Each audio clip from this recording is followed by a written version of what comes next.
Assalamualaikum warahmatullahi wabarakatuh. Alhamdulillahi rabbil alamin. Wassalatu wassalamu ala asyrafil anbiya wal mursalin wa ala alihi wa sahbihi ajma'in. Amma ba'd. Allahumma salli ala sayyidina Muhammad wa ala alihi wa sahbihi ajma'in. Yang pertama-tama, marilah kita panjatkan puji dan puji syukur kita kehadirat Allah Subhanahu wa taala, yang mana kita telah diberikan nikmat dan kesehatan serta nikmat iman dan Islam. Dan tak lupa pula kita bersalawat serta salam kepada junjungan kita, yaitu Nabi Muhammad sallallahu alaihi wasallam. Baik, perkenalkan, nama saya Hafizul Abbas. Saya merupakan mahasiswa dari program studi pendidikan bahasa Arab Universitas Islam Negeri Sumatera Utara, Medan. Pada kesempatan kali ini saya akan mempresentasikan mengenai materi-materi yang berjudul metode-metode filsafat. Sebelum kita masuk ke dalam metode-metode filsafat, alangkah baiknya kita mengerti apa yang dimaksud dengan metode-metode. Pengertian metode filsafat.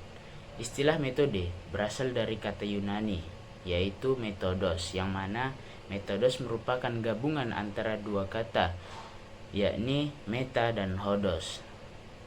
Sementara itu, meta dalam kata Yunani memiliki makna, yaitu menuju, melalui, mengikuti, dan sesudah. Sementara kata kedua, yaitu hodos, memiliki arti jalan, perjalanan, cara, arah, sehingga istilah metodos memiliki arti penelitian, metode ilmiah, hipotesa ilmiah, dan uraian ilmiah. Sementara itu, secara terminologi, metode diartikan bahwa metode merupakan suatu upaya yang bersifat ilmiah dan cara kerja yang teratur dan sistematis yang digunakan untuk memahami suatu objek yang dipermasalahkan.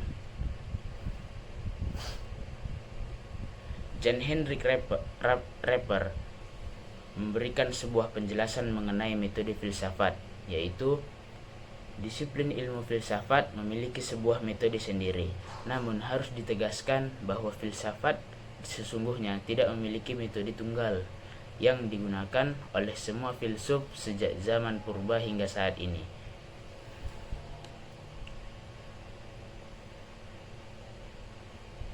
Tak berlebihan apabila mengatakan bahwa bidang filsafat atau jumlah filsafat, demikian pula jumlah metode filsafat, yaitu sebanyak jumlah para filsufnya. Dengan kata lain, sangat banyak metode filsafat yang digunakan oleh para filsuf dari dahulu hingga saat ini. Dengan demikian, dapat kita pahami bahwasannya cara berpikir para filsuf dalam menemukan kebenaran yang kemudian dinyatakan sebagai metode-metode filsafat. Sebab para filsuf memiliki gaya ragamnya atau memiliki metode-metodenya sendiri dalam berpikir. Sebagaimana halnya seorang Plato dengan Aristoteles, mereka merupakan salah satu guru dan murid. Kemudian kita masuk ke dalam metode yang pertama, yaitu metode filsafat kritis. Metode filsafat kritis ini dikemukakan atau digunakan oleh Socrates dan Plato. Namun, keduanya memiliki perbedaan masing-masing dalam mengembangkan metode kritis ini.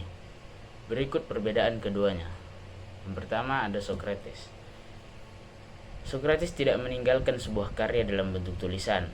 Namun, ajarannya dikenal saat ini adalah buah dari kontribusi beberapa pengarang atau pemikir Yunani, yaitu Xenophon, Aristophanes, dan Aristoteles.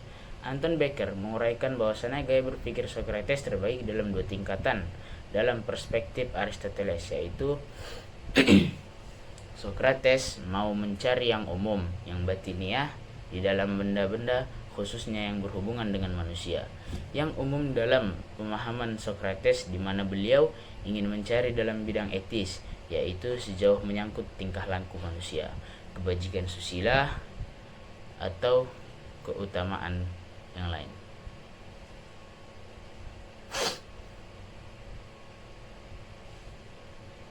Kemudian ada Plato. Perbedaan Plato dan dengan Socrates dalam mengembangkan metode kritis, di mana Plato menurut para ahli filsafat gaya berpikirnya melampaui Socrates dalam filsafat. Kekhasan metode filsafat Plato dan yang membedakannya dengan Socrates dapat diuraikan sebagai berikut. Socrates memusatkan Socrates memusatkan perhatiannya pada bidang etis, sedangkan Plato memusatkan perhatiannya pada bidang yang amat luas, yaitu mencakup seluruh ilmu pengetahuan. Yang kedua, bidang keilmuan eksakta mendapatkan tempat yang istimewa bagi Plato. Kemudian ada metode yang kedua, yaitu metode filsafat skolastik yang dikemukakan oleh Thomas Aquinas. Anton Becker menjelaskan bahwa metode filsafat skolastik bersifat sintesis deduktif yang bertitik tolak pada definisi atau prinsip-prinsip yang jelas, dengan sendirinya ditarik kesimpulan-kesimpulan. Metode ini dikembangkan oleh Thomas Aquinas yang mengacu kepada pemikiran Aristoteles.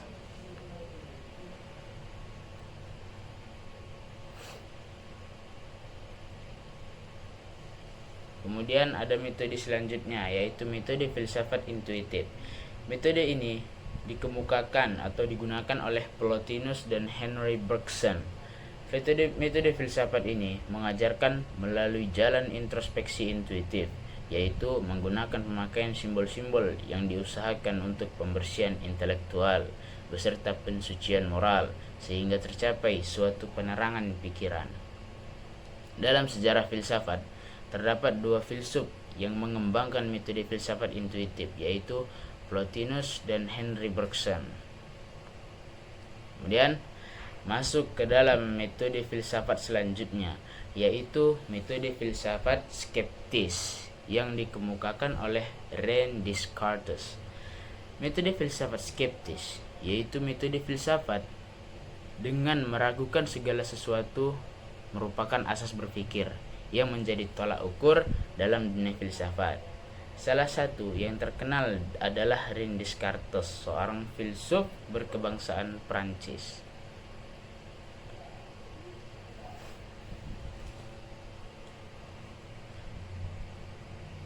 Metode filsafat skeptis juga mengajarkan bahwa untuk memastikan sesuatu yang ada atau benar-benar ada bukan dilalui dengan khayalan, melainkan segala sesuatu tersebut harus disaksikan terlebih dahulu.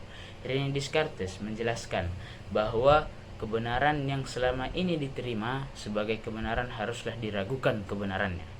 Kemudian ada metode filsafat yang terakhir, yaitu metode filsafat empiris yang dikemukakan oleh Hobbes, Locke, dan Beckleyhum. Metode filsafat ini menyajikan bahwa pengalaman yang merupakan sumber kebenaran. Salah satu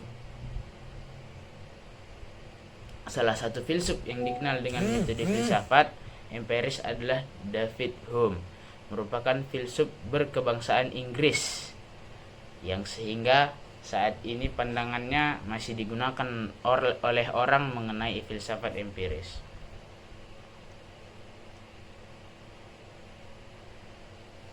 Kemudian Hume berpendapat bahwasannya semua ilmu berhubungan dengan hakikat manusia, dan ilmu yang berkaitan dengan manusia merupakan satu-satunya dasar kokoh bagi ilmu-ilmu lain. Dari pernyataan tersebut dapat dinyatakan bahwa hal yang tak tampak tidak diakui dalam metode filsafat empirisme. Mungkin itu saja yang dapat saya presentasikan kali ini. Lebih dan kurangnya saya mohon maaf, karena kebodohan datangnya dari saya sendiri dan kita semua, dan kebenaran hanya datang dari Allah Subhanahu wa taala. Allah muwafiq ila aqwamit thariq. Assalamualaikum warahmatullahi wabarakatuh.